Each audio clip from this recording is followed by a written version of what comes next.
So today we're going to finish this worksheet that we were working on. Last time we started computing for very important measures from the perspective of finance. Okay, so we started with identifying and computing what the net operating working capital is. We defined NOWC as operating current assets minus operating current liabilities. So we took a look at the financial statements that we were working on, and we identified the operating current assets to consist of your cash, accounts receivable, and inventories. In this case, short-term investments is not considered as part of operating current assets. Okay, for liabilities and equity, for operating current liabilities, okay, it includes accounts payable, accruals, and notes payable is not part of it because this is interest bearing. Okay, so once we have identified the operating current assets and the operating current liabilities, then it will be very easy for us to compute for the net operating working capital. Okay, so let me just show you here the formula that we used. So this is your cash and cash equivalents. This is your receivables, and this is your inventory. So the sum of that netted against this is F36 is your accounts payable, F37 is your accruals. So that's your operating current liabilities.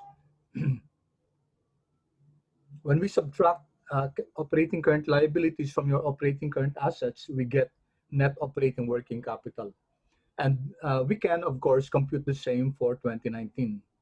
So we have NOWC 337.50, and then at the beginning of the year, it was 315. So we can see here that there was an increase in net operating working capital from the beginning of the year, January 1, which is just equivalent to December 31 of 2019. Okay, there was an increase of 15,750. Okay, on the other hand, we also computed for TOC or TNOC. That's total net operating capital, which consists of your net operating working capital plus your net fixed assets. So net fixed assets, let me just redefine this net fixed assets. Okay, we are easily able to get that from our balance sheet. Okay, it just so happened, guys, na magkapareho sila, but that does not, as mentioned last time, that doesn't really happen. Coincidental lang to. So we see that total operating capital for 2020, at the end of 2020, was 661,500. At the beginning of the year, it was 630. So we noticed that there was an additional investment in TOC by 31,500, which is a difference between the ending and the beginning. Okay, which is what we get here. Beginning was 630, ending was 661,500. Therefore, there was an additional investment in TOC of 31,500. Okay, let me pause for a while and ask if it's clear so far, guys. Pakichat na lang kung clear ba tayo. Clear so far dun sa pag-measure ng net operating working capital, total operating capital, and investment in TOC. Okay, good. Thank you so much. No? Okay, salamat, guys. Thank you so much. Again, guys, I hope that I don't sound like a broken record telling you that I appreciate your feedback. I appreciate your responses. I just hope that everyone responds to queries like this. Okay. Again, guys, hindi tayo nag 1/3 sa mga nagre-respond, no? Sana everyone participates, even in answering yes or no. Okay, so then we discussed the concept of NOPAT, net operating profit after tax. Okay, so we distinguish NOPAT from net income after tax. To compute for net income after tax, we subtract from our operating profit, or EBIT, we subtract interest and taxes. When we compute for NOPAT, we say that we do not charge to operations the finance charge, which is interest. So we start with EBIT, and then immediately subtract tax from it. Okay, so EBIT less the less tax will give us the NOPAT. Okay, and we said that the difference between net income after tax and NOPAT is not interest, but rather only 60% of the interest, because 40% of the interest goes to tax savings. Okay, and we said net income after tax has tax savings because uh, interest expense is actually a leverage. The use of debt is a leverage. If you notice, guys, there's a tax savings because we use interest, because we use debt, utang, no? Yung utang, guys, may advantage yan sa sa isang company.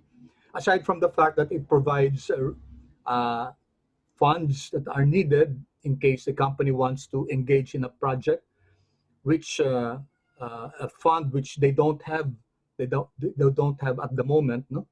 So easily, especially if a company has a good track record as far as credit is concerned, it can easily borrow funds and then use it for business opportunities that are feasible, that are good business opportunities, which they compute to have returns that are higher than the weighted average cost of capital.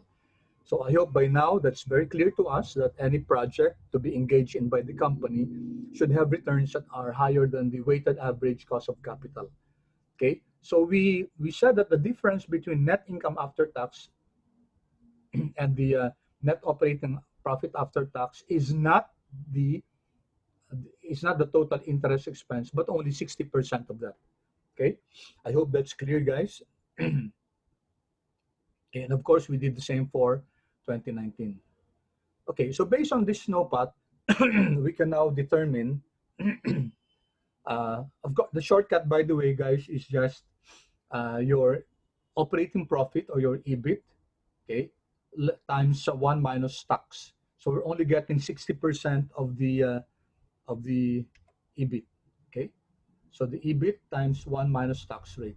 In our case, the tax rate is 40%, so it's only 60% of the uh, EBIT to get your net operating profit after tax. Then we looked at free cash flow. Free cash flow is very important. This measure is used oftentimes in order to value the stock price of an organization. We will have an example of that after we do ratio analysis. I'm going to illustrate to you how free cash flow can be used in order to determine the value of the stock of an organization. And we define free cash flow as cash flow available for distribution to investors. And we clarify that investors take the shape of shareholders and creditors. Okay, that's a cash flow available to investors after we deduct cash flow requirements for operations. In this case, guys, our cash flow requirement for operations is this one, the increase in the total operating capital. Okay, and we identified the different uses of free cash flow. Can be interest payments and principal payments for our creditors, and then dividend distribution to our shareholders. Then it can also be used to buy back the shares of the company, treasury stock, and also, of course, cash flow requirements for, I think there's a, for non-operating assets or non-operating activities. Okay, so how do we compute for the free cash flow? It's just your net operating profit, okay, after tax, and then we subtract the net investment in TOC, which we computed above, which gives us 28,020, which is now the net cash flow available for distribution to investors. Okay, pause again for a while, guys. Any questions as far as the computation for NOPAT, free cash, and free cash flow is concerned? Clear ba so far, guys? Kindly chat. Yes, thank you. Thank you, guys. Okay, salamat ha, salamat.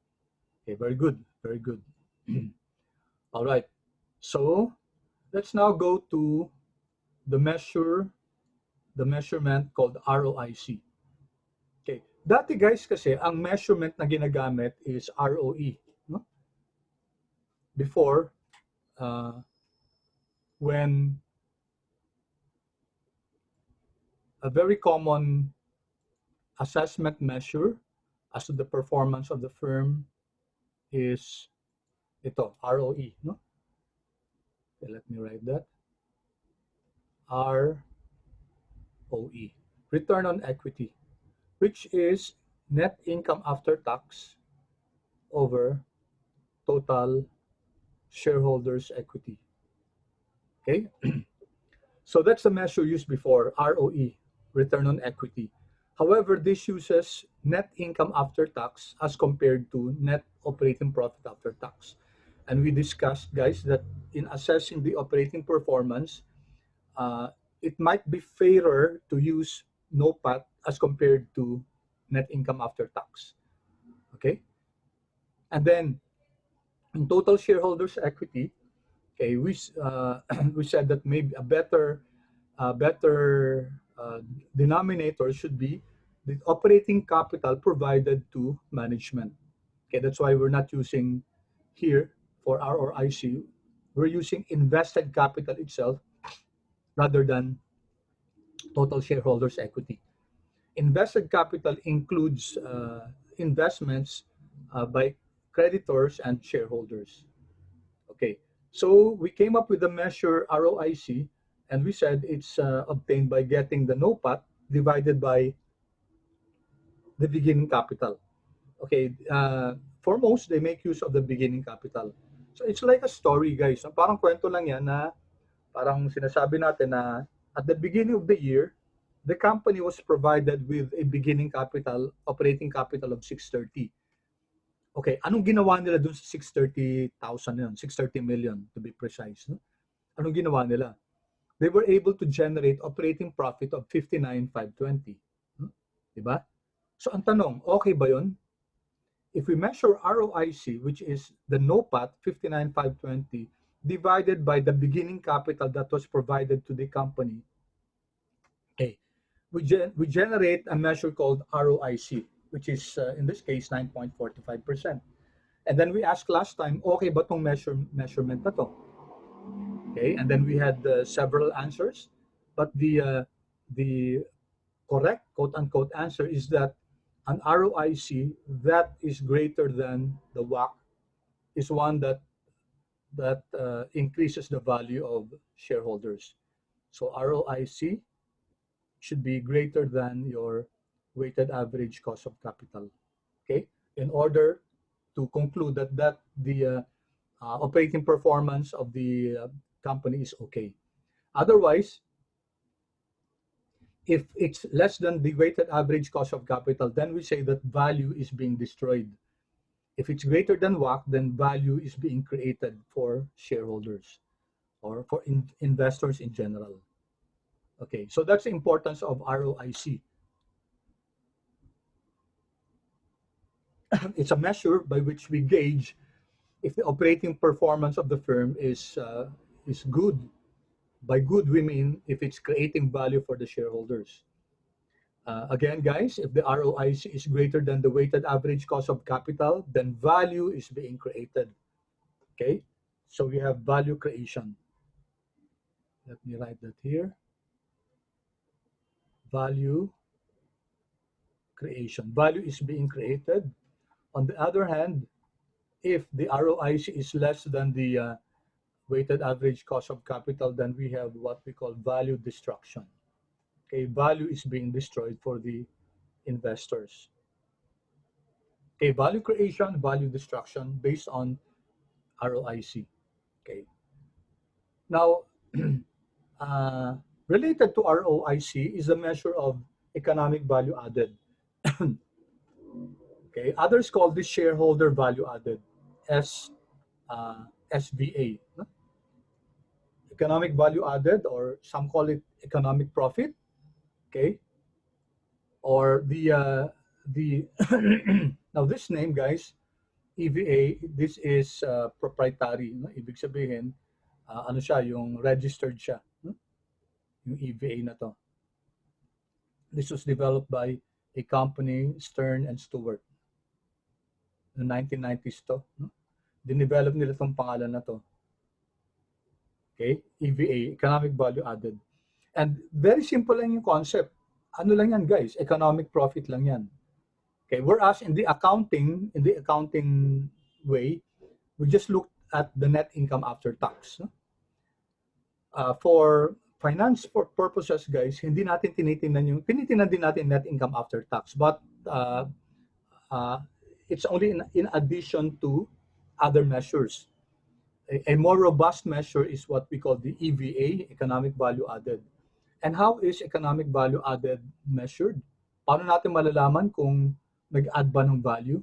As I said, guys, this is related to your ROIC. If the ROIC proves to be okay because it's greater than the weighted average cost of capital, yung EVA then will prove to be okay. Laging consistent yan, guys. Ha? In no instance will the ROIC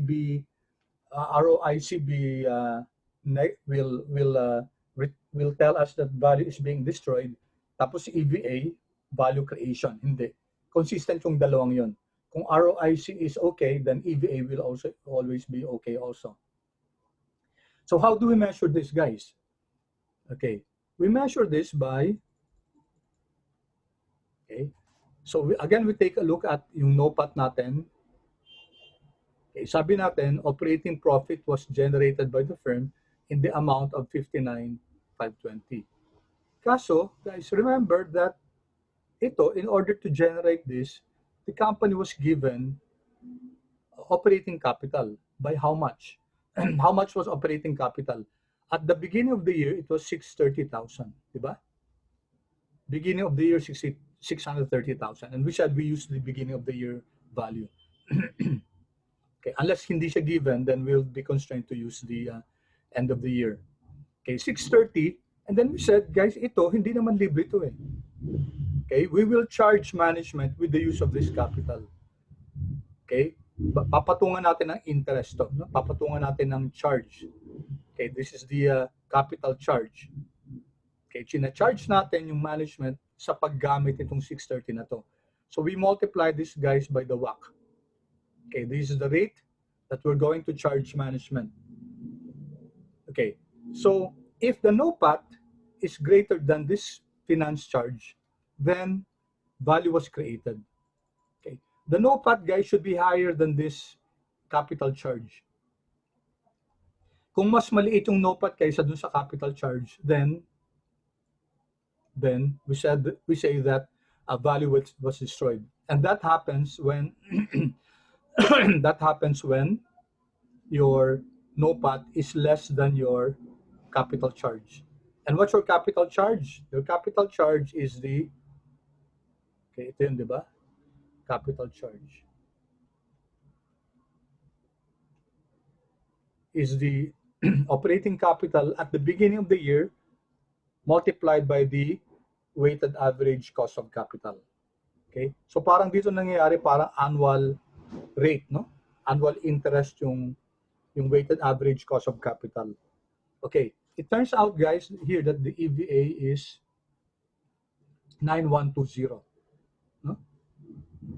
Lagay nga natin dito for better, lagay natin dito capital charge. No? Actually, this is capital charge. Separate na natin dito, guys, para clearer. No? Capital charge. So, this one, tanggalin ko yung WACC dito, no? Okay. The capital charge is equal to 630 times your, may pangalan na ba tayo sa WACC? Wala. Hindi natin binigyan ng name yung WACC, no? Okay, mas maganda kung bigyan natin ito ng pangalan, guys. Okay, this one, I'm going to give this a name. Weighted average cost of capital. Okay, there. Okay, you know, guys, that, no? Alam natin maglagay ng pangalan. So the capital charge is equal to the TOC beginning multiplied by your WACC. There. That's our capital charge. Enter. So capital charge is 5,400. Therefore, this will now be equal to NOPAT minus the capital charge, 9120. Okay, pause muna ako guys. I'll give you time to adjust your worksheets. Okay, let me pause for a while for you to insert this para mas maliwanag, no?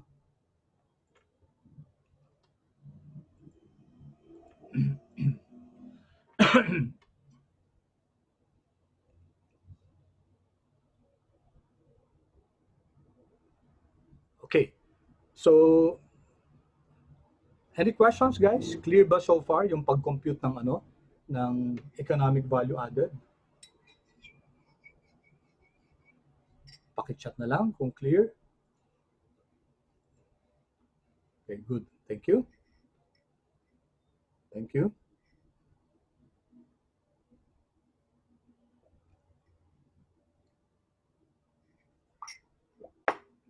Okay. All right. So, EVA natin, positive. So, it means that value was created, no? Value was created since our EVA is positive. If EVA, guys, is negative, then value was destroyed. And nagiging negative yan, guys. Consistent yan, as I mentioned, with ROIC.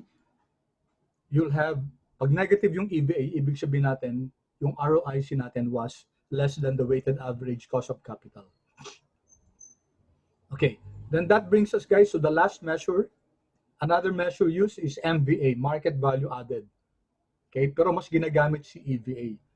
So what's market value added? Okay, market value added, guys, ito yung value that was created by management since the inception of the company, since the beginning of the company. Okay, we're given that the stock price, the current stock price is 65 pesos, no? How many shares are there? 15,000. Okay, to be consistent, 15,000, kasi in thousands yung figures natin. So, what's our total common equity? So we're going to compare the market value of the stock with the book value. Ano ba yung book value natin ngayon? So we take a look at the balance sheet.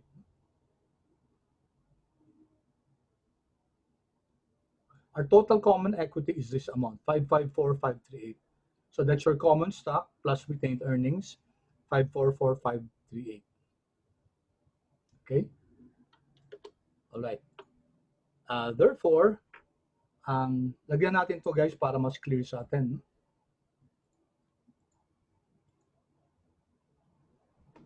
So this will now be your market value.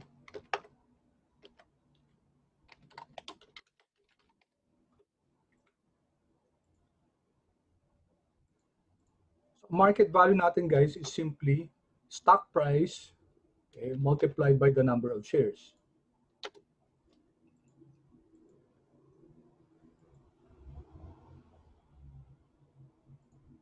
Okay, therefore, market value added is simply the market value, okay, minus the book value, 430,462.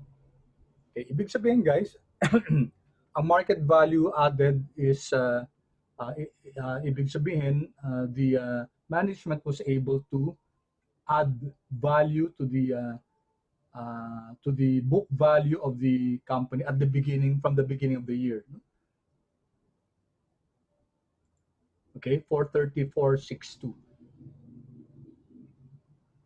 Kasi kino-compare natin dito, magkano na yung market price ng stocks ngayon. So we have to know the the market value of the stock. So this will be quite difficult to compute, guys, for private companies kasi hindi readily available yung yung stock price per share ng private companies. Pag public, guys, publicly listed, makukuha mo kagad sa stock market yan kung ano yung market value, ano yung price per share. Okay, so you multiply this by the number of shares, so we got now 975 market value minus the book value to get the market value added. Okay, so Let me pause for a while and just quickly summarize, guys, kung ano ba yung ginawa natin dito. So sabi natin, we need to compute for the NOPAT, for the ROIC, for the EVA. So paano natin gagawin yon? To compute for the NOPAT, kailangan natin yung TOC, no? Total Operating Capital. To compute for the TOC, kailangan natin si NOWC at saka si net fixed assets. Okay? So if we have now TOC, okay? And then pag na-compute na natin si NOPAT, malalaman natin, guys, kung okay yung performance ng firm on that specific year, no? By computing for the ROIC. Kasi si ROIC, it's determined by magkano ba yung NOPAT niya, and then i-divide natin kung magkano yung TOC beginning. Okay, so that's how you get your ROIC. And we said that this is consistent with the economic value added. Okay? Where it's computed by magkano ba yung profit, operating profit na nag-generate ng company. Kaso we don't base it on we don't just base it on the NOPAT, no? Okay, is a NOPAT of 1 million good? Okay. So how do we answer that, no? Diba? Is a NOPAT of 1 million good? Okay. Ang tanong, teka muna, magkano ba yung capital na pinrovide sa kanila in order to generate that? And magkano yung weighted average cost of capital ng company? Okay, so we just don't look at the NOPAT in a nutshell, no? In a vacuum, and say that this NOPAT is good. Okay, so two companies, one having let's say equal NOPATs. So can we say now that these two companies performed at par? Okay, no, we cannot do that, no? Kasi kailangan malaman natin yung context ng pag-generate nila ng NOPAT. Magkano ba yung capital na ginamit nila? Tapos magkano ba yung charge sa capital na yun? Yun ang tinitingnan natin, guys. So a company that has higher ROIC than another company, we can safely say, we can conclude that that company performed better relative to the other company. Okay? And so with EVA. All right. Let me pause for a while again. Clear ba tayo so far, guys, sa concept ng NOPAT, ROIC, EVA, MVA? Clear so far? Okay, Shaira, kindly share your question to everyone.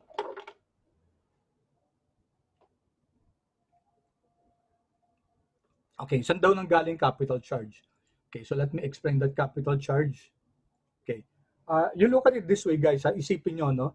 Ang capital charge, as the name suggests, galing yan sa operating capital, no?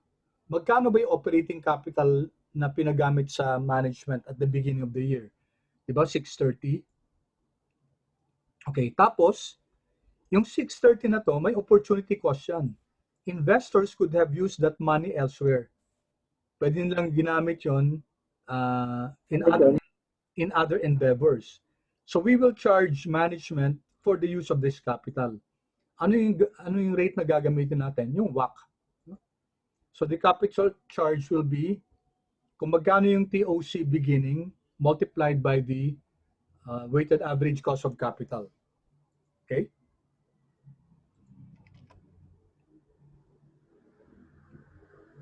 Okay, did that answer your question, Sarah? Yes po, thank you po. Okay, thank you. Thank you for that question. Okay, any other questions, guys? May questions pa ba tayo?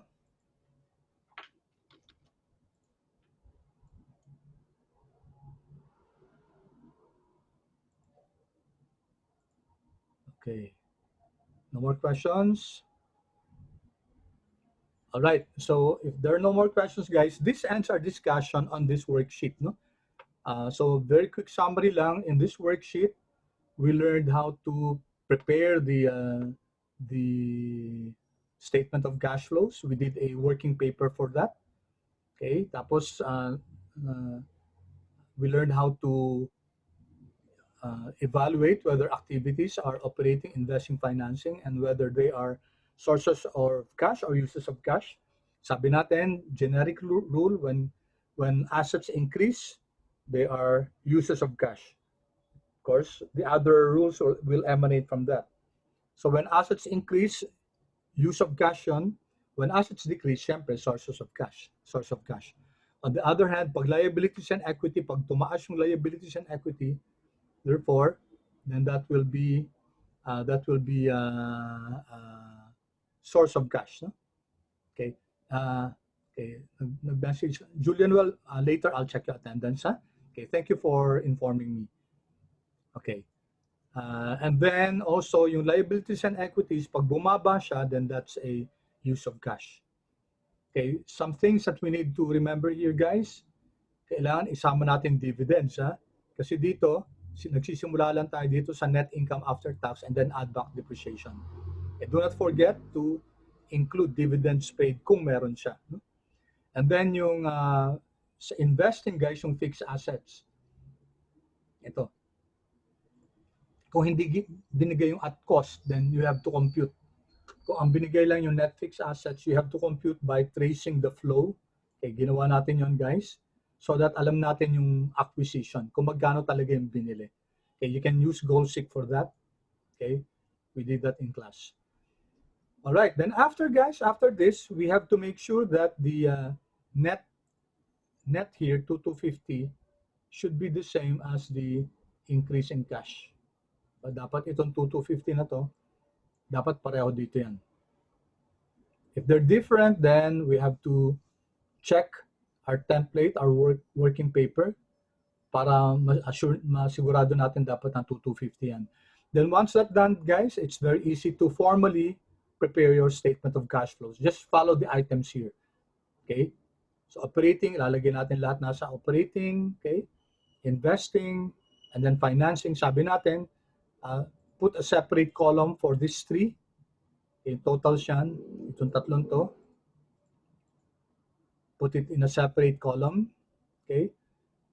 And then net it, ito, 2,250, and then add the beginning balance to get the ending balance. Okay, so that was our statement of cash flows. And then I already reviewed, guys, itong ginawa natin. Ang bottom line natin dito, guys, sa pag-compute ng NOWC, ng TOC, is to be able to determine yung ROIC ng firm. No? Nag-generate ba ng value yung company, yung management? Okay, and then we can only do that, guys, by measuring ROIC or EVA. Okay, so paano natin ma-measure yung ROIC? Kailangan natin alam yung NOPAT, no? Okay, so NOPAT is different from the net income after tax. And then we have to compute for the TOC beginning to get your ROIC. Okay, and so we were able to compute for that and also compute for the EVA, which is just your NOPAT less the capital charge. Okay, kasi hindi libre yung binigay na capital ng management. No? Yung beginning capital, hindi libre yan. So we're going to charge management for the use of that. Okay, with that, guys, we end our discussion for this worksheet. Now, may I now invite you to the next worksheet that we're going to work on. Ito. Kindly open that, guys, please.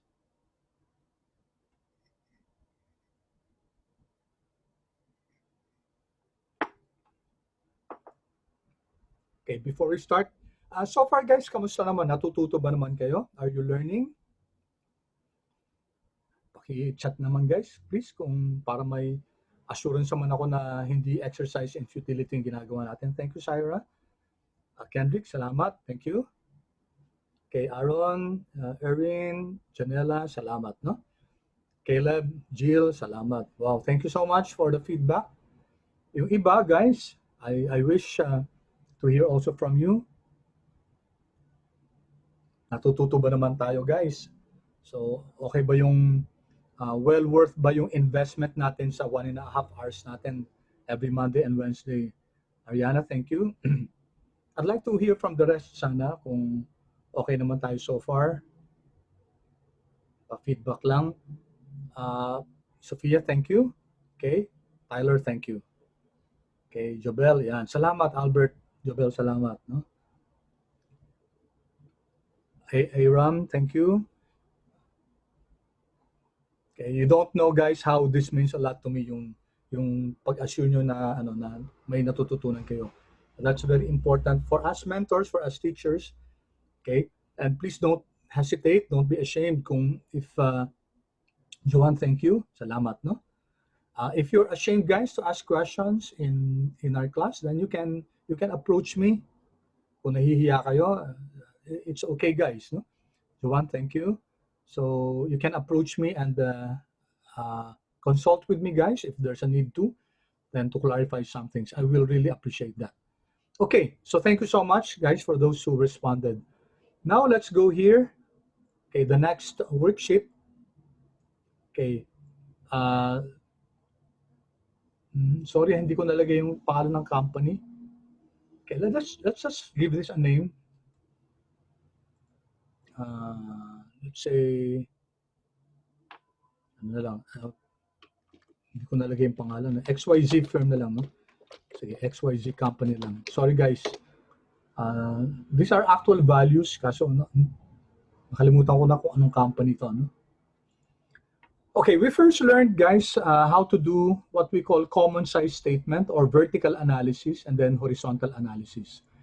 Have you discussed in your accounting how to do common size statement or vertical analysis and horizontal analysis? Kindly chat guys. Na-discussion nyo ba yan sa accounting nyo? Vertical analysis or common size statement and horizontal analysis? Wala pa. Okay, good. Good. Okay, and then guys, sa Excel natin gagawin to, no? Well, you know that by now. And it's very easy to do this by Excel. Pag nakaano natin to, pag calculator lang to, guys, aabutin tayo ng siyam-siyam, no? Okay, what's common size statement? Common size statement, aka vertical analysis. Okay, that's the same, no? Common size statement is the same as vertical analysis. Ano naman yung vertical analysis ito, guys?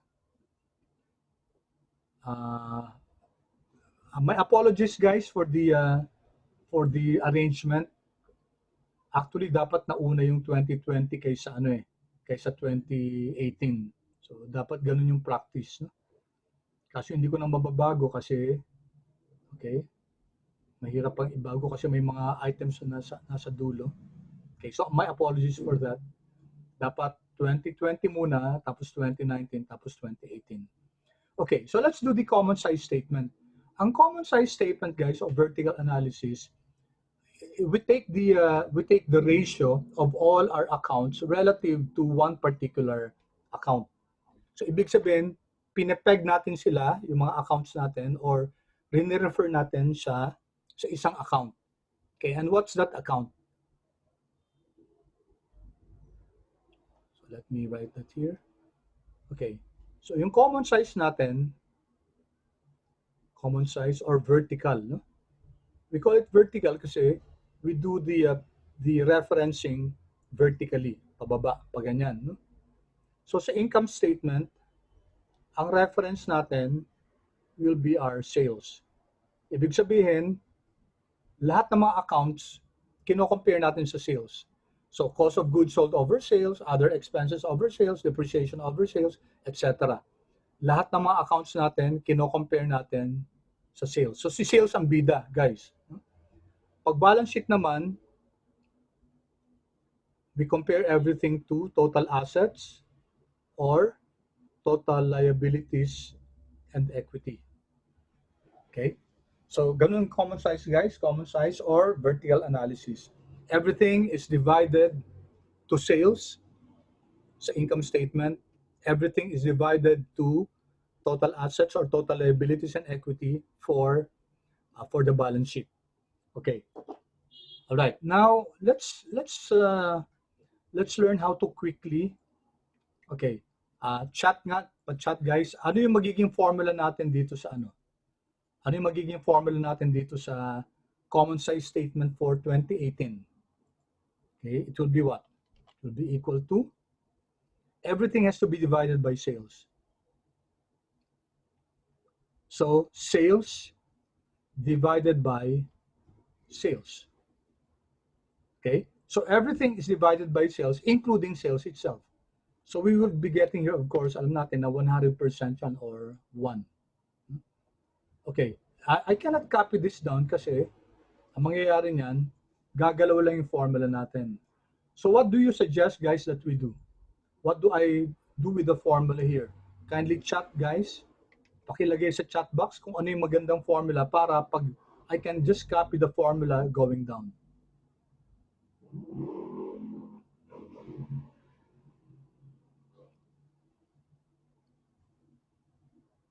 Name the cell. Okay. Name the cell. Pwede rin, no? Pwede rin. So, sige, paano yun?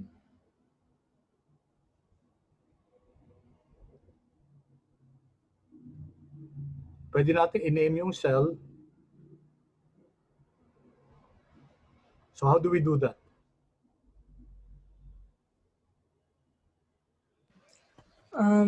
You click cell C4 and Okay. then rename it in the upper right. C4 or C5? C5, sorry. C5, okay. Sige, tingnan natin ha. C5, click this and then I name it, no? Anong name na ilalagay natin? Sales 2018. Okay. So, okay. Pwede rin yun ha, sales 2018. If we do that, guys, okay, sige. I'll do what, okay, may isa pang ano si Carl. Carl, I'll get your answer ha. Sige, ang suggestion ni Syra, thank you Syra, is name muna natin to. Okay, sales 2018. Yan, okay? So may mali. Sorry. Okay, dapat to. Okay, so this is sales 2018. Okay? All right. So may pangalan na yung sales 2018 natin ito, no? So what we can do is this divided by is equal to this divided by this. Okay? Unfortunately, guys, pag ganyan gawin natin, okay, enter, we will not be able to copy this down. Kasi pag kinopy down natin yan, sales 2018 over 2018 pa rin. No? Diba?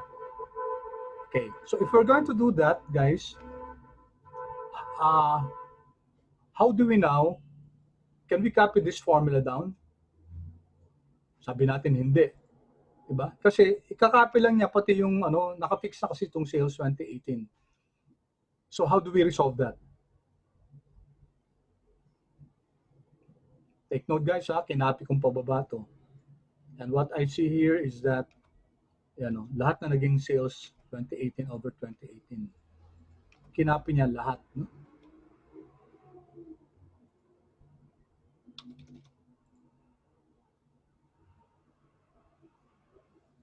Screenshot, tingnan natin yung screenshot ni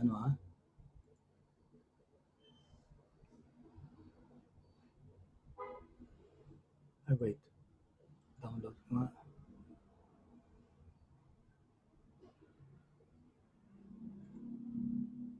Dali.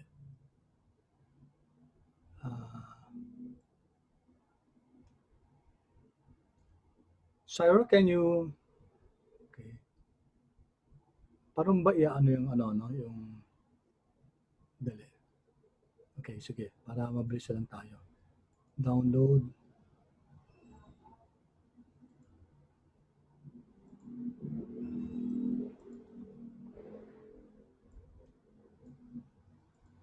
Syra, ano yung nasa screen mo?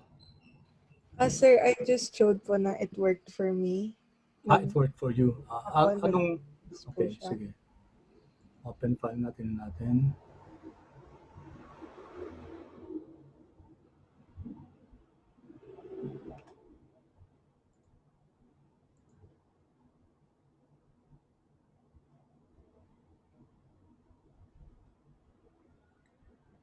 Can you flash your formula?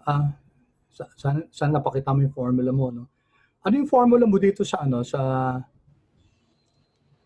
did you copy it from from G4? I my formula po is C4 slash sale 2018. C4 Opo. dito. Opo. C4 or C5? Ay, for C5 po. C5. Pero I Ginawa didn't mong expect. C5, no? Opo. Ginawa mong C5 na ganyan. Okay. So, pwede yan, no? Yan. Okay? Alright. Okay. Correct, no? Pwedeng gano'n, no? Tinype ni Sarah yung C5. Hindi niya ginawang linink lang niya dito over link dun, no? Okay. So, this is possible, no? Okay. This is correct. Tama ito. This is now the common size statement for 2018. Okay. Now, what's the disadvantage of this? What's the disadvantage of this, guys? We cannot copy this here. Diba? Hindi na natin siya makakopy sa 2019 at saka 2020. Okay, bakit? Kasi nakafix na tayo sa sales 2018. Okay, so although this will work for 2018, this will no longer work for 2019. Kasi ang ginawa natin, linink natin yung formula natin sa sales lang ng 2018. So when I copied this to 2019, andun pa rin siya. Nasa sales for 2018 pa rin. Okay? Naiintindihan yung class? This will work, yung suggestion ni Sarah, which is very good. This will work for 2018. Okay? If this was only 1 year, perfecto. No? Now, we can improve on this. We can improve on this. Okay? So let's analyze this. So tama to Sarah, that's very good, no? That's correct. However, we can improve on this solution. Now may sinuggest din dito si let's see the answer of Sarah, thank you. That's very good. Yeah. It will work for 2018. Ang disadvantage niya, it will not work for 2019. And ang goal natin, guys, gusto natin isang formula lang to, tapos copy na sa lahat. Okay? That's the magic of Excel. We want that isang formula lang, kung pwede isang formula, tapos copy na hanggang lahat, then, di ba, mas efficient yun. Now, ang suggestion ni Carl, okay, yan, binago na ni Carl, no? Yung unang suggestion niya, tingnan mo natin, Carl, yung unang suggestion mo, yung $5, $5, no? Dapat to C5, $C, $5, no?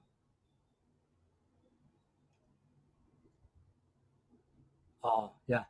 Okay, sige. Let's take a look at the first suggestion of Carl, no? Which is equal to this. Okay. Now, ang problema natin, ang problema ko ngayon, since binigyan ko na ng pangalan to, okay, since binigyan ko na ng pangalan, every time I link here, hindi ko na basta-basta siya ililink, no? Okay, dapat C5 divided by C5. Okay, ang sabi ni Carl, okay, what am I pressing, guys? Bakit nagbabago-bago yung dollar position ko? What do you think, guys? Notice how fast the reference cells are changing.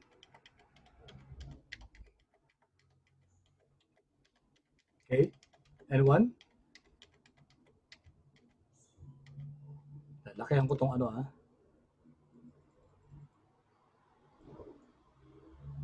so that you can see. So ang suggestion ni Carl is equal to C5 over C5. Tapos sabi niya, if you fix daw, $C, $5. This was Carl's first suggestion. Okay, ano ibig sabihin, guys, na may dollar dito? Okay, and what am I pressing? Okay, ano muna? Bukan muna natin. What am I pressing, guys? Kindly chat. What am I pressing? Bakit ang bilis ko mag-type ng dollar, no? Paki-chat nga, guys. Anyone? Can anyone guess what am I pressing?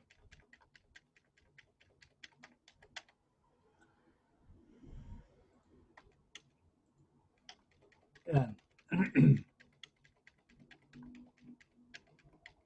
Anyone, please? Shift? Hindi, not shift. Okay, sige. Gawin natin, guys, Okay, why don't you do that now? So is equal to type C5 over C5. Okay, everyone following? Type nyo C5 over C5 and then press F4. Okay, and then tell me guys kung nakuha nyo kung nakuha nyo yung positioning ng yung dollar. Paki-chat guys kung yes, kung it changes your formula. I'm pressing F4. F4 lang ako na F4. And the relative position of our cells changes. Paki-chat nga guys kung nagbabago.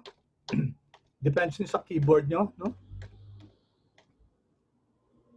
Any feedback guys kung gumana sa inyo? Okay, thank you. Yan, thank you Aaron, thank you Erin. The last guys, F4, F4, F4 lang. Yan, good. Anyone hindi gumana yung pagpe-press ng F4?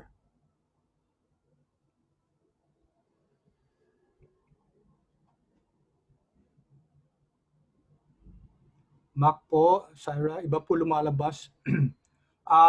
Try mo Syra command F4. Baka dalawa yung kailangan niyo diyan. Mac users guys, anong kailangan niyo i-press? Baka command F4 eh. Any Mac user here, guys?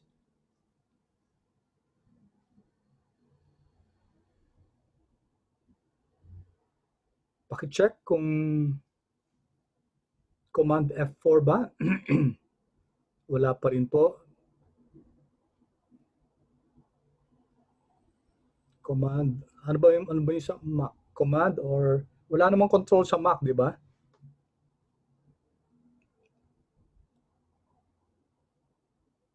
Or is it Alt F4?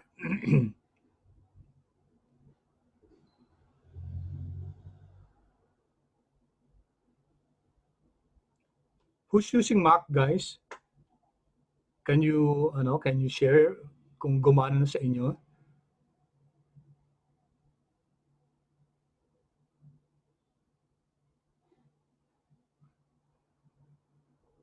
Okay. Sarah, in the meantime, explore natin hanapin ko rin kung ano for Mac kasi I'm not using Mac now.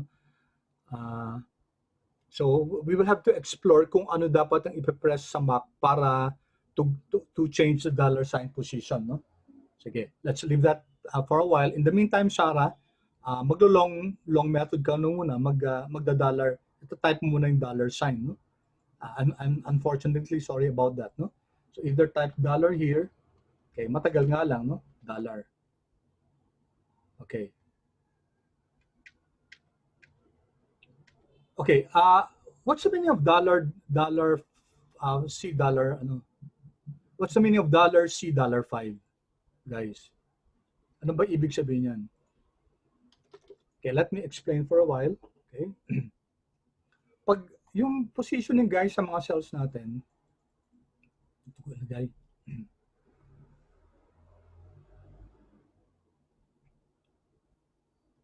Okay. C5, $C5, $C$5, $C$5.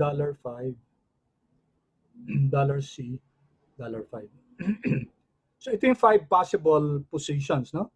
Okay, yung dollar guys, it fixes the position of the cell, of the column or the row that follows it.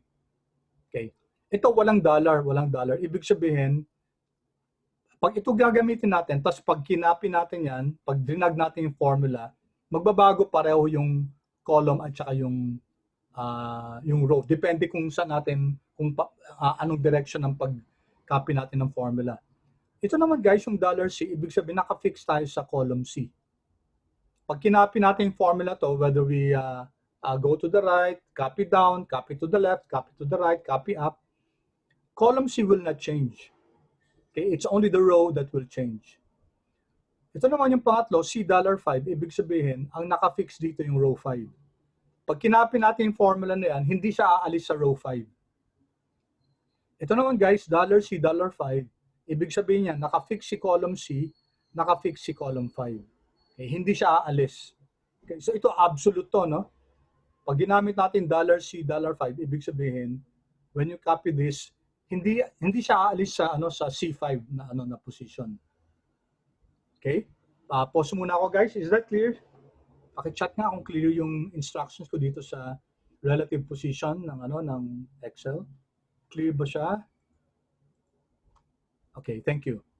Thank you. Now let's apply that, guys. I-apply natin dito 'yon. Okay. If we take a look at our formula, is equal to C5 divided by C5. Okay, ano ba yung gusto natin? Ano yung gusto natin, guys?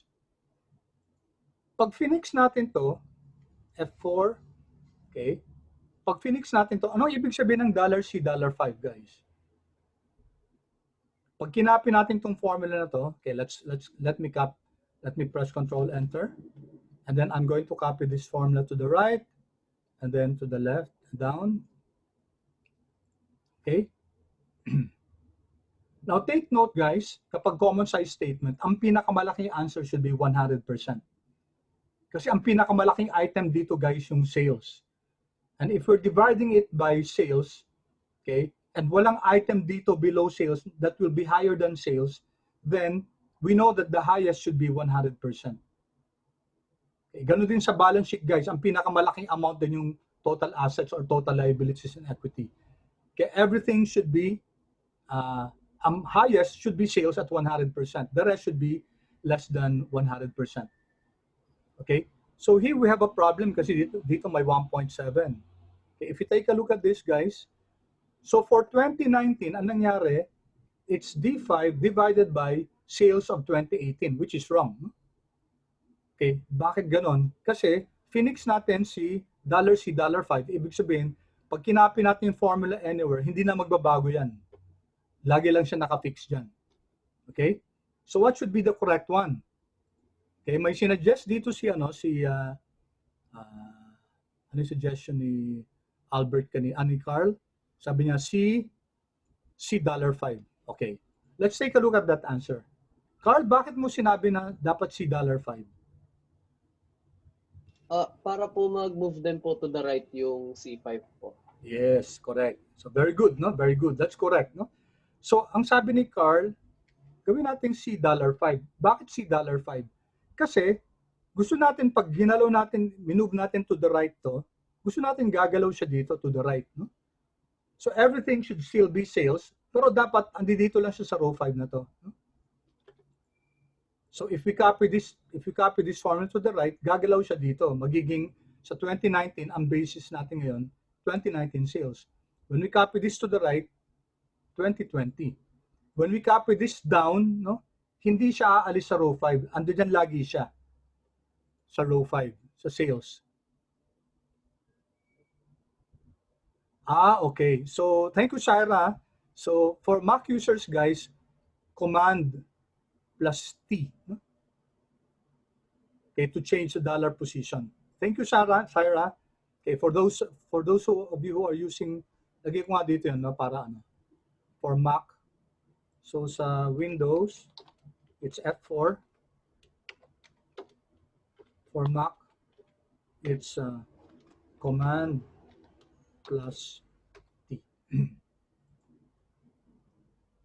Okay, so let's change our formula now, guys. F2, okay, here, F2. Okay, so this should be the answer, no? C5, this divided by C5, C $5. Ibig sabihin nun, pag kinapi natin to, hindi siya aalis sa row 5 kasi we want everything to be divided by sales. Control Enter, and then let me now. Okay, tingnan nyo, guys, oh. Gumalaw siya sa D5. So that's sales over sales for 2019. Ito, E5 over E5. So that's sales over sales for 2020. And then we can now copy this down. There. Okay. So maybe we can, let's Control 1. Let me just format number. Let's make it just 3 decimal places. Yeah. Okay, so this is now our common size statement. Okay, sales over sales for 2018 is 100%. Okay? So, cost of goods sold, 0.83. Ano ibig sabihin yan? Sa bawat piso na nabenta natin, 83 centavos ang pumupunta sa cost of goods sold. Okay? And then best guys, before we proceed, kung ano man yung ano natin guys, kung ano man yung format dun sa income statement natin, gawin natin dito yung mga underlines para mas naiintindihan natin. So that's top and bottom border. Okay, ito din, top and bottom border. And then this one, double.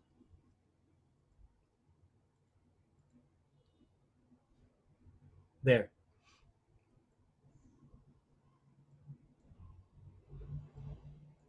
Okay. So ano ibig sabihin nito guys?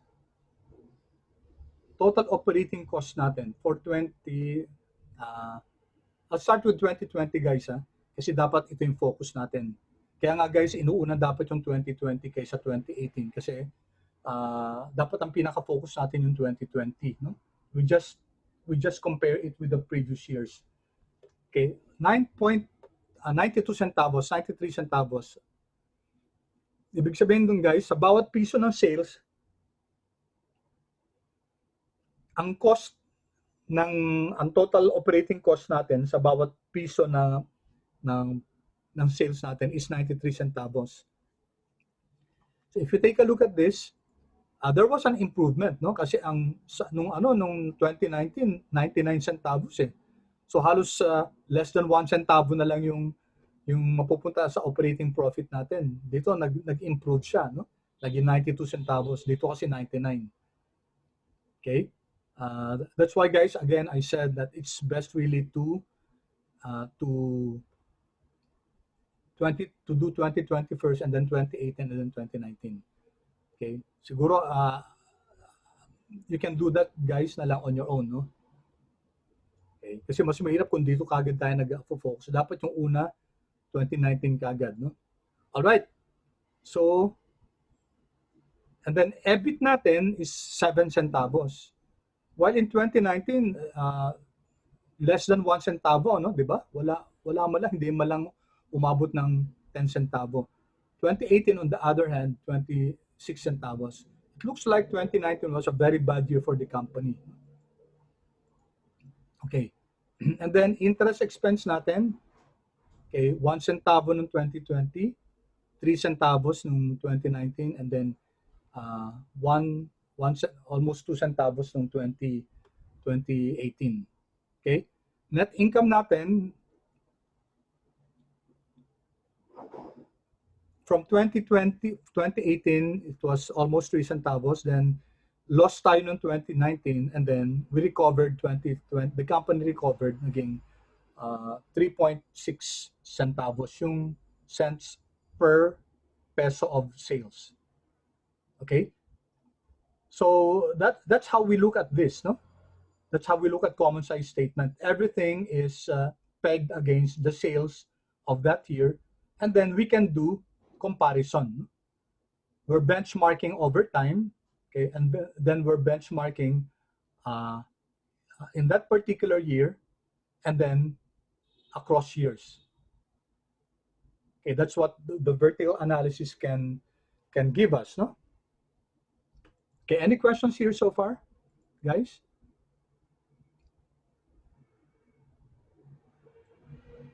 Actually, pwede natin graphically ipakita to, no? Okay, thank you, Syra. Okay, we can show the flow graphically.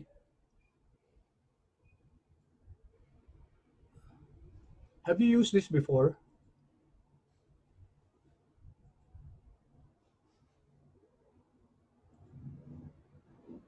Okay, nag-spark lines, gumamit na ba kayong spark lines guys sa subjects nyo? Have you used spark lines before?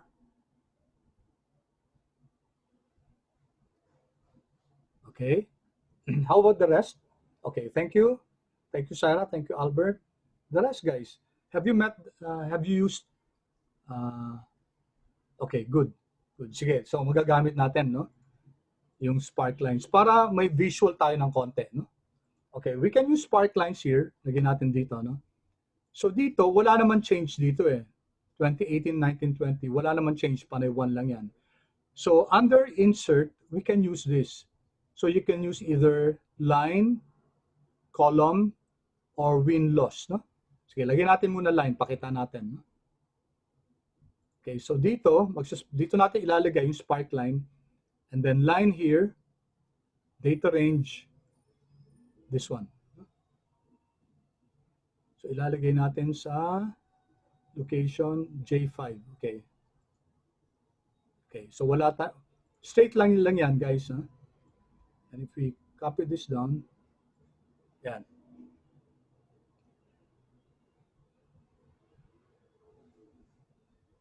Okay, so you see this spark line, guys, makikita natin yung ano. Since 3 years lang tayo, hindi natin masyadong kita yung ano, no, yung galaw. Or you can replace this with, pwede natin gawing, baguhin natin, column type. Yan. Column type, no? So that's a spark line, yung changes ng value over time. Or you can change it, guys, with a win-loss. Okay, hindi pala pwedeng win-loss dito, no? Okay, marker color.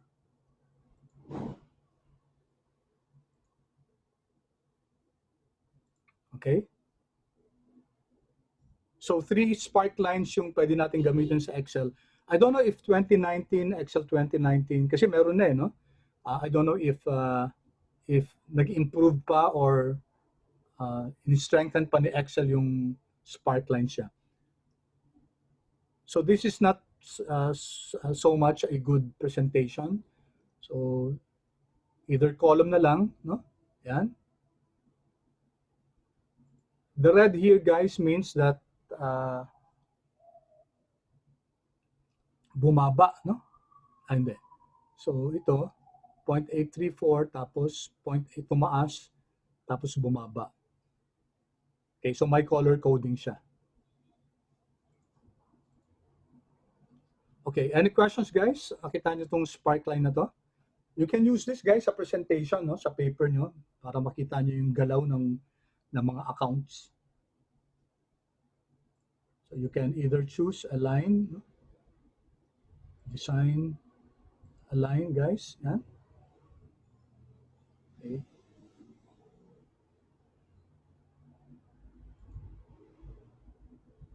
May mga show dito, no? You can choose to show the high point, the low point, or none. No? High point and low point. Okay, any questions, guys, about spark lines? This is just a visual aid for us to see yung galaw ng ano ng mga common size statement natin. Okay, siyempre dito nakita natin dito na lowest point dito yung 2019, no? Yung net income after tax. Highest point nung 2020. Ibig sabihin nag-improve siya. Comparing 2019 and 2020, sa 3 years na to, ang pinakamataas 2020. Pinakamababa yung 2019 as far as net income after tax is concerned. Okay, operating profit naman, guys. EBIT natin, EBIT. Ang pinakamababa din na EBIT ito. Ang pinakamababang EBIT was 2019. Ang pinakamataas na operating profit or EBIT is 2020. And naging consistent siya pati sa net income after tax. Pinakamataas na cost of goods sold, 2019. No? Okay?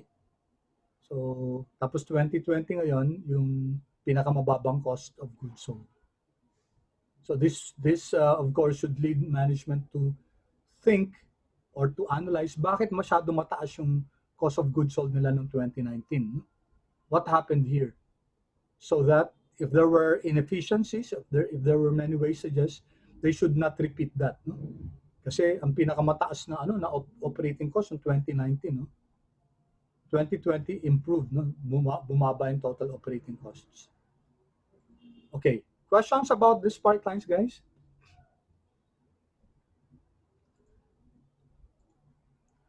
Lahat ba kayo nakapag-generate ng ng sparkline nyo, guys? Were you able to follow? Okay, good. The rest, guys, were you able to draw the sparklines? Okay, good. Thank you. Thank you. And although it's a small visual, guys, pero kasi nakakatulong din siya, no? Nakakatulong din sa atin kung ano dun sa instead of just yung ito mas mahirap although numerical to, no? Pero ito with the Excel's sparklines, kita agad natin kung asan yung highest point, ano yung lowest point. Okay? Of course, pag net income, mas maganda yung mataas yung pinaka-current na highest point. Okay? Sa operating cost naman, syempre mas maganda kung mababa yung cost per cost ratio natin. Okay, so aside from vertical analysis, we can also do horizontal analysis. Ano yung horizontal analysis? Horizontal analysis, guys, kino-compare natin yung percentage growth, no? Ano yung increase? So we compare yung increase ng 20. So dapat malito So malito, guys, sorry This is 2018 to 2019. And then this is 2019, 2020. So yung vertical analysis, guys, used in combination with horizontal analysis, these are powerful measures. Okay? Kasi makikita natin we are able to see sandali. Sorry, guys, sige, okay na to.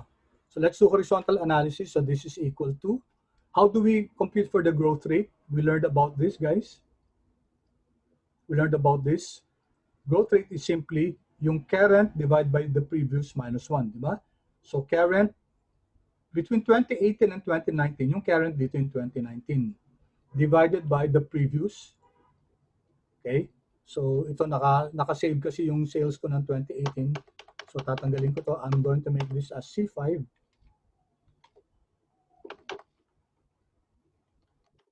I'm going to type C5. Okay? D5 over C5 and then minus 1. Do I need to fix anything there?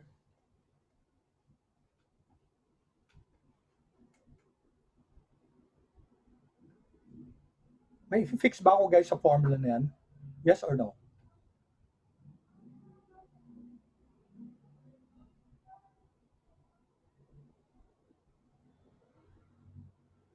Kindly chat, guys, if there's anything there that I should fix.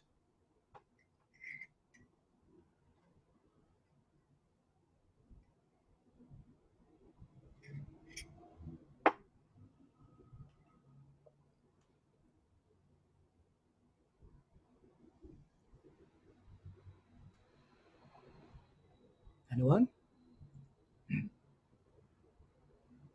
Do I need to fix anything there? Sa formula na to? Kasi pagpunta ko sa cost of goods sold, di ba dapat cost of goods sold ng 2019 over cost of goods sold ng 2020? Pagpunta ko dito sa 2019 and 2020, dapat gagalaw siya dito para ma-compare natin si 2019 at saka si 2020 at saka 2019. So, as to the question, do I need to fix anything there? Wala, no? Tama na yung formula na yan. No? Control Enter. Okay. Lagyan natin siguro isang decimal place. 0.70, ibig sabihin, sales increased by 70% between 2019 and 2018. Yun ang ibig sabihin ng 0.7. Yung growth rate niya. So, we can copy this. Yan. And then again, guys, lagyan natin ang mga lines natin. So that it looks like also an income statement.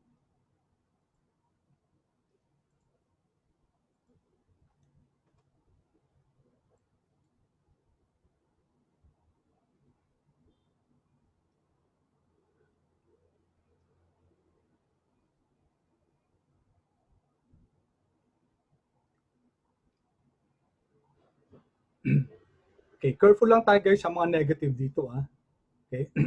Lalo na guys pag negative yung previous natin, I'm going to explain this in a while, no?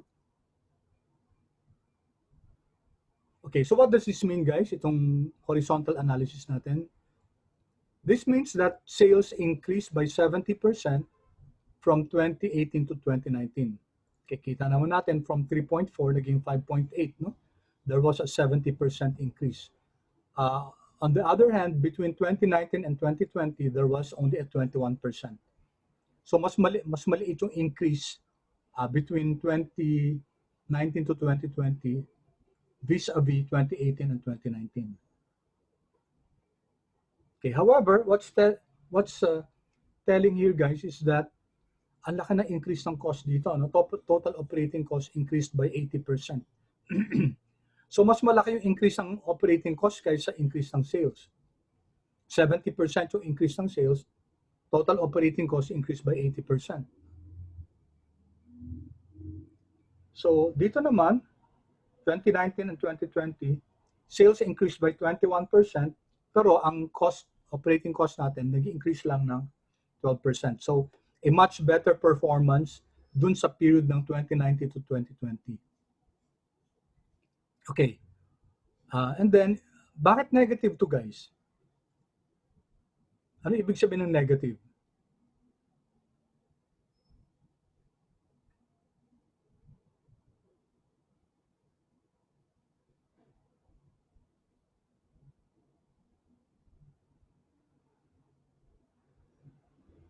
What's the meaning of negative here guys? Okay, ibig sabihin decrease, no? Pag negative to, ibig sabihin nag-decrease. So EBIT natin decreased by 92%. Laki, no? EBIT natin kasi noong 2018, 209. Tapos naging 17. 17 na lang siya. Okay? So, ang laki ng decrease. While between 2019 and 2020, okay, ang laki ng increase naman, no? There was a ilang percent increase to, guys?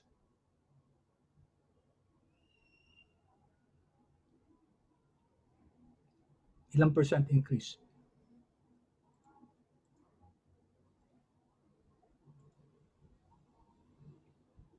Almost 30%, Okay, thank you, Kendrick. But it's 27 times, no? Pero it's 2,782% increase.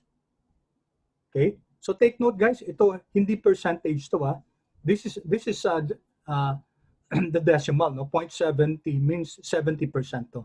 So if you want to convert this into percentage, kailangan i-multiply natin ng 100, no?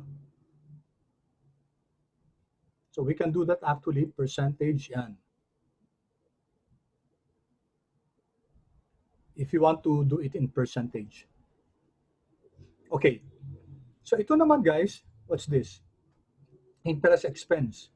It increased by 182% or 1.82 times, no? From 62 naging 176. Tapos ito, it decreased by 55%. Okay. Ang ano lang guys, ang careful lang tayo guys kung yung previous is negative like this one. So from negative 158 yung earnings before tax, naging 422, 640. So dito guys, nakalagay negative. Ibig sabihin ba nag-decrease yung ano natin? Earnings before tax?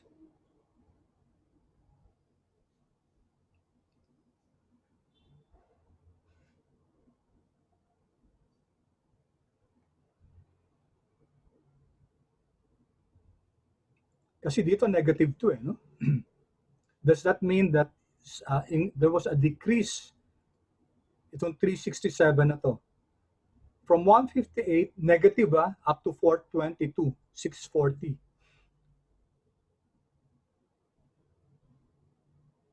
Does that mean that there's a negative does that mean that there was a decrease, guys?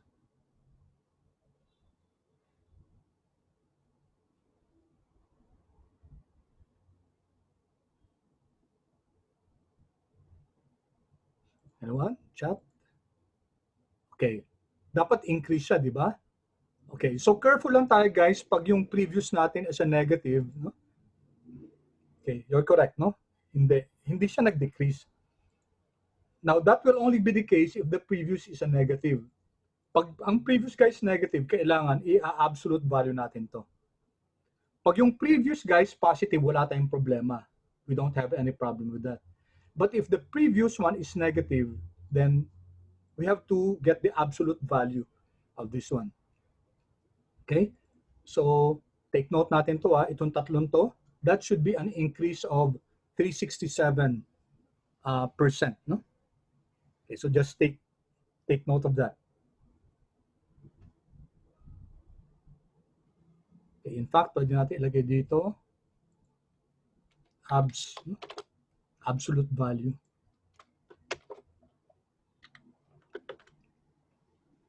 Okay, and we can copy this down. Okay. There's actually a way, guys. Okay. I'm actually thinking now kung ituturo ko ba sa inyo kung paano natin gagawing. Okay, sige. Ano na lang guys, isipin nyo ano kayang pwede natin gawin dito sa formula na to so that guys, ang lalabas itong positive na 367. So I want us to have one formula here and then copy it to everywhere here para ganito yung lalabas na answer. Dapat ganyan, no? Dapat positive 367 to. So I want you to think about that and then discuss natin next meeting, no?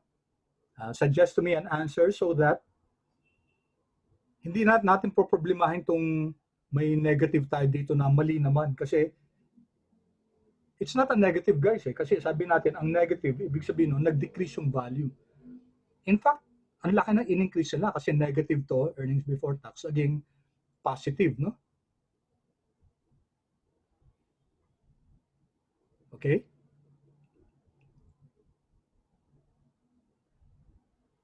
All right. So sige, I'll leave that for a while guys. We will modify this formula here so that pag kinapi natin to the right, tama na to. Kasi may problema tayo dito, di ba? Okay. Down to our last few minutes. Okay, we'll just finish this, guys. Common size statement ng balance sheet will be equal to, again, this should be assets divided by total assets natin. Tapos naka-fix siya. Okay. Yung row 25 ang naka-fix. Control Enter. And then we copy the format na natin. Okay, kahit 4 decimal places.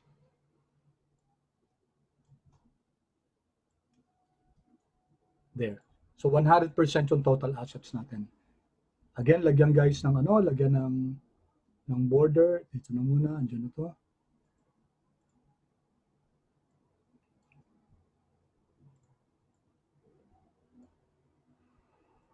Top. Yan. Ay, mali.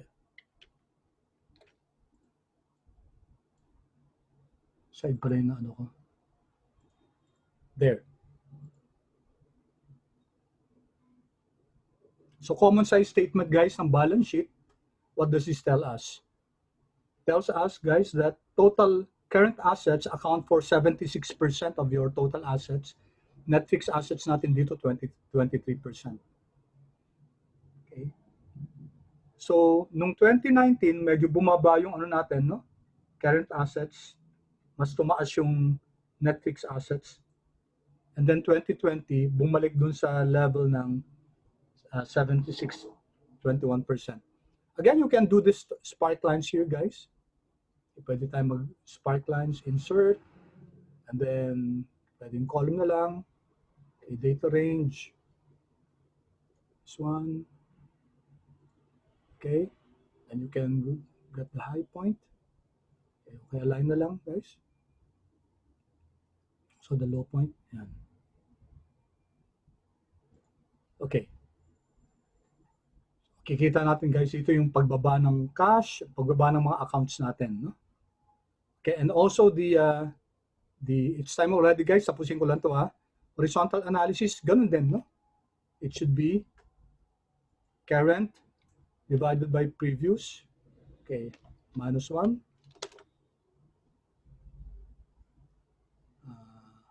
Bawasan na natin 3 decimal places. Okay.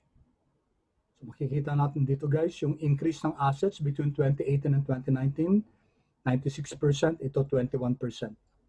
And then do the same thing here guys. This is now accounts payable divided by either total assets or total liabilities and equity. Pareho lang naman yan, no? Okay, so common size. And then, for decimal place na lang, copy this, okay, 100%. Okay, then I leave to you guys to fix the, ito then is equal to this divided by this minus 1.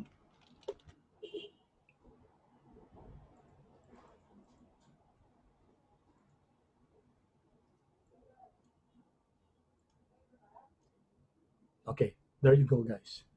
All right, it's time, guys, and thank you so much for your patience. So next meeting, okay, we're going to continue with this. We're going to finish the, okay. Ito guys, paki-compute na ha. Paki-compute na itong NOWC, TOC. Okay, hindi na natin ano to ha. Ano na lang tayo, magko-compare na lang tayo, no? This will serve as an exercise for you. Paki-compute yung MVA, EVA. And then we focus now, pati statement of retained earnings, and also the statement of cash flows dito as an exercise, guys. Yan. Okay, so I will not be I'll not be discussing how we arrive at the statement of cash flows. Ang papakita ko na lang dito, guys, yung answer, no? Tapos kung may mga questions kayo, kung iba yung answer natin. So sana, guys, pakigawa, no?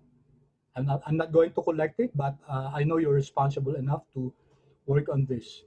Okay, and then, so ang focus na natin next meeting ito, yung mga ratios. Andito na guys yung mga formulas. We're going to compute for this. And then we'll be able to finish this next meeting. So read up on DuPont na lang guys, three-way analysis. This is a measurement of return on equity. And then Altman Z is used to predict bankruptcy, kung magiging bankrupt yung isang company. All right? So thank you so much guys for your time. I'm sorry for extending a bit. Let me stop recording.